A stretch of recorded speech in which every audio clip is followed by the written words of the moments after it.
안녕하십니까. 대한민국을 더욱 정의롭고 민주적인 사회로 만들기 위해서 검찰 사법개혁 분야에서 노력하고 있는 사법정의 바로 세우기 시민행동입니다. 오늘 아침 어느 때와 마찬가지로 국회 의사당역에서 국회 소통관으로 걸어오면서 참 많은 생각이 들었습니다. 너무도 평온하고 평화로웠습니다. 그러나 우리 국민은 이러한 평온하고 일상적인 평화를 이제 너무나 소중하게 여기게 되었습니다. 12월 3일 밤 이 국회는 무장한 계엄군이 난입하여 내란을 펼치는 기가 막힌 장면을 온 국민이 목도했습니다. 다행히 우리 국민은 미 국무부 장관이 표현한 Democratic Resilience, 민주주의적 회복성을 발휘해서 우리 온 국민이 이 국헌문란 내란 사태를 온몸으로 막아내고 우리의 민주주의 회복성을 보여줬고 전 세계는 우리 국민을 칭찬하고 있습니다. 그런데 이런 국헌문란과 내란을 일으킨 내란 속의 윤석열 대통령을 바로 지근거리에서 고자하는 대통령 비서실장, 국가안보실장, 그리고 경호처장이라는 자들이 국회가 계엄 해제를 결의하는 그 이후에도 지하 벙커에 모여 불순한 모의를 하는데 참여하지 않나. 계엄 선포 전 안가에 조지호 경찰청장과 김봉식 서울경찰청장을 부른 자도 대통령 경호처장 박종준이라고 합니다.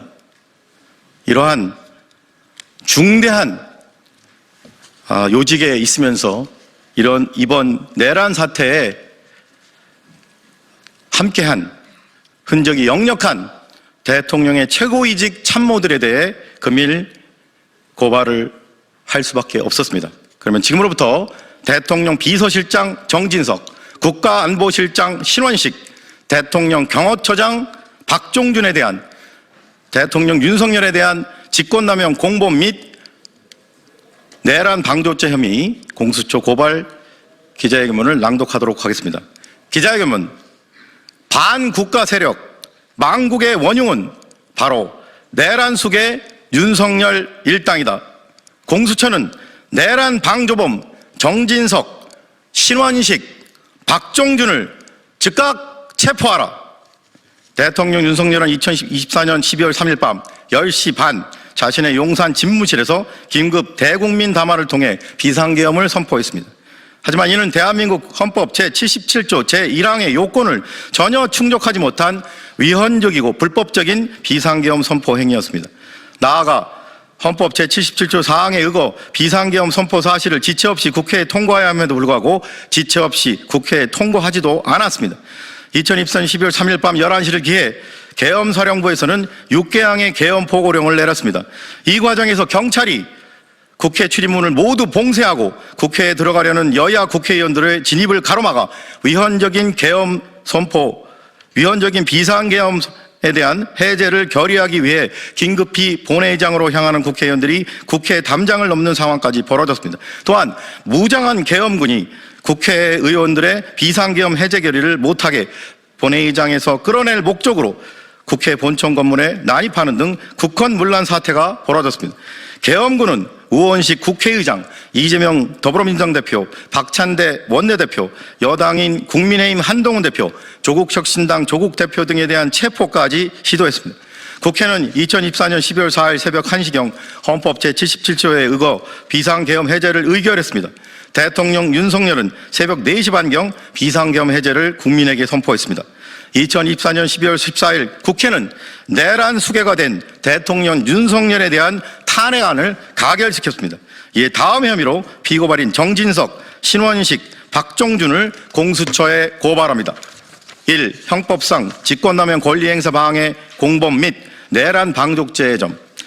2024년 12월 3일 대통령 윤석열은 대통령으로서 헌법을 준수하고 수호해야 하는 헌법상 막중한 책무가 있음에도 불구하고 헌법 제77조 제1항에 따른 요건이 전혀 충족하지도 않았음에도 불구하고 반국가 세력 척결, 종북 세력 척결, 망국의 원흉이라는 비정상적인 목적을 운용하면서 국가적 비상세태라는 본인만의 망상에 사로잡혀 헌법에 위반하는 불법적인 비상계엄 선포를 강행하여 국헌을 문란케 하였습니다. 대통령 윤석열은 헌법 제77조 제4항에 따라 지체 없이 국회에 비상계엄 선포를 통과해야 함에도 불구하고 2024년 12월 4일 새벽 1시경 국회가 비상계엄 해제 요구안을 의결하는 시점까지도 국회의 비상계엄 선포를 통과하지도 않았습니다. 나아가 비상계엄 선포는 대통령이 하더라도 헌법 제77조 제5항에 의거 그 유지 여부는 국회가 의결하도록 하였음에도 불구하고 군과 경찰을 동원하여 국회의원들이 국회로 진입하는 것 자체를 못하게 하거나 이미 국회 본회의장에 들어간 국회의원들을 강제로 끌어내라고 지시하는 등 국회가 헌법에 따라 비상계엄 해제 결의를 하지 못하게 헌법상 국회 기능을 마비시키라고 직접 명령했습니다. 대통령 윤석열은 헌법과 법령의 통제를 받아야 함에도 불구하고 헌법과 관계 법령에 의해 민주적 통제를 받아야 함에도 자신의 직무 권한을 함부로 남용하여 국헌을 문란하게 할 목적으로 헌법상 정상적인 국회 활동을 국가 비상상태라고 국민에게 매도하면서 자의적이고 주관적인 망상에 사로잡혀 헌법상 요건을 충족하지도 않는 비상계엄을 강행하고 계엄 해제를 의결하려는 국회의 헌법상 기능을 마비시키기 위해 무장한 계엄군의 국회 난임 및 경찰 병력의 국회 봉쇄를 명령하는 등 내란을 직접 지시하여 부하 공무원 등에게 의무 없는 일을 하게 하였습니다.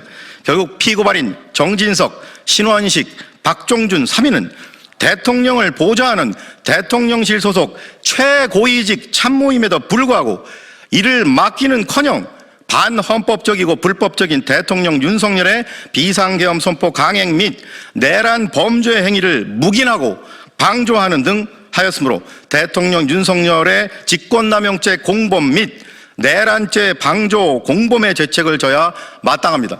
이에 위처럼 피고발인들을 고발하오니 법 앞에 평등이라는 헌법 규정이 국민의 한 사람인 현직 대통령 비서실장, 국가안보실장, 경호처장에게는 달리 적용되어 형사사법 시스템에 대한 국민의 신뢰를 더욱 붕괴시킨 일이 없도록 피고발인들의 혐의에 대해 철저히 수사하고 엄중히 처벌하여 주기를 사법정의를 바라는 수많은 국민을 대신하여 강력히 촉구하는 바입니다. 2024년 12월 17일 사법정의 바로세우기 시민행동.